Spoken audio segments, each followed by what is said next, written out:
Broncos gearing up for the Packers defense this week.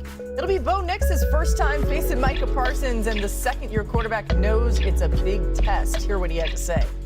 This will be my first time playing him, and only heard stories and seen video, so I know it's going to be a lot for us.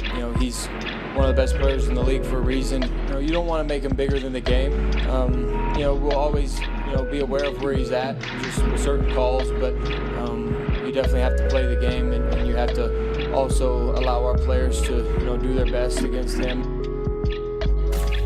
I mean, listen, I don't know what's going to happen in the game. Bo, respectfully, you have not seen anybody like Micah Parsons probably in your life.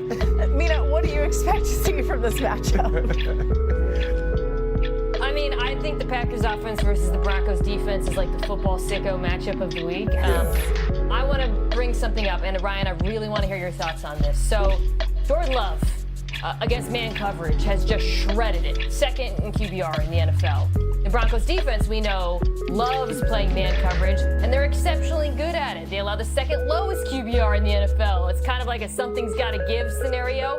What I want to hear from you, Ryan, is if you're Vance Joseph, do you look at this offense, and even if they've given all the success they've had against man, and some of it's love, some of it's the scheme, some of it's the emergence of Christian Watson, and do you say to yourself, cool, we got Patrick Surtain, so we're good on Christian Watson. We feel good about the rest of our guys against Wicks and Reed and whatnot. Or do you change up some of your tendencies given how successful the Packers have been schematically at getting those guys open, and maybe concerned about whether they'll be able to attack the non-Surtains on your defense? Because I think that's going to really decide how this one goes. A lot of this is on Vance Joseph. No, absolutely. I think it's about having a mixture. It's about being able to show something and have players drop or give players zone eyes on the back end. And the one thing about Pat Surtain II, since he's returned to action, he hasn't been that defensive player of the year that we saw last year. You think about his matchup with Terry McLaurin. Terry McLaurin was able to get some space and get open,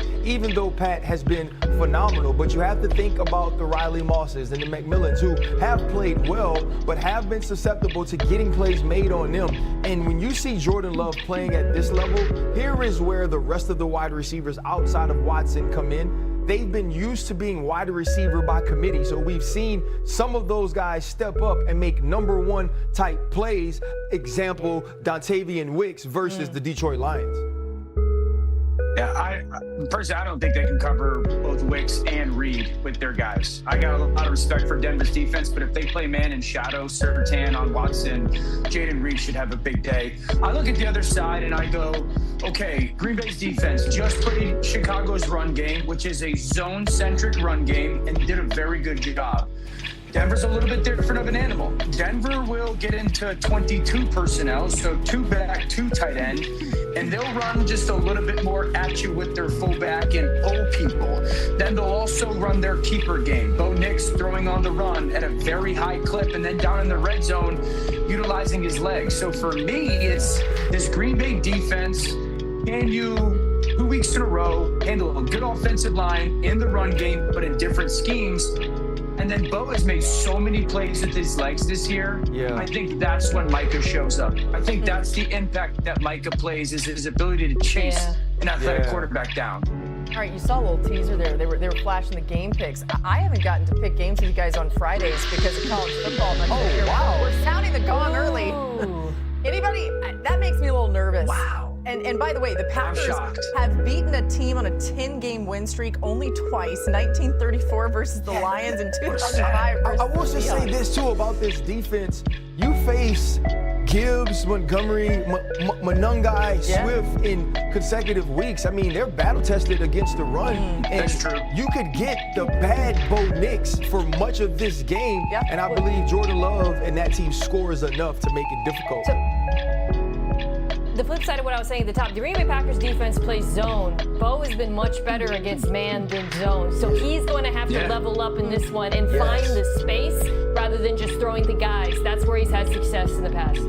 Again, Mina called it a football sicko. Yeah, well, I think that's where the onus here resides because, to Ryan's point, I don't have a lot of confidence in Phillip Rivers in this offense against a Seattle defense that is good against all the things Phillip Rivers needs to do. They're second yards per carry against the run. They're second best defense in the NFL against a quick game, all the stuff we expect the Colts to go with. So a lot of pressure to me is on Lou Anarumo to replicate some of the game plans that have given Sam Darnold trouble this season. The Rams, Brian Flores and the Vikings, exotic pressures, getting pressure particularly on the interior of that offensive line, getting him to hold on to the football and make bad decisions.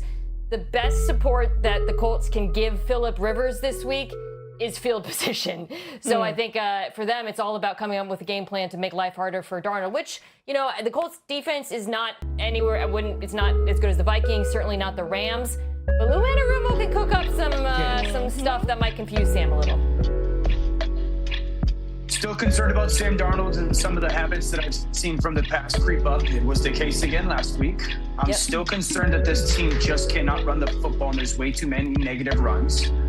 That being said, I do think we're starting to see the usage and impact of the Shaheed trade. Yes. Ever since he's come over, it's, well, how are they going to use him, even with JSN and Cooper Kupp? And you'll see them kind of throw what I call completion plays to him, like, hey, just get the ball into his hands. But then now some of those longer intermediate routes where his speed is allowing to push the defensive backs back a little bit. The motion use, and how making sure that they can get him the football in the crossing routes to become a really big part of their plan. So, like, I do love that they're finding ways to use him. I have some concerns the way the quarterback is playing.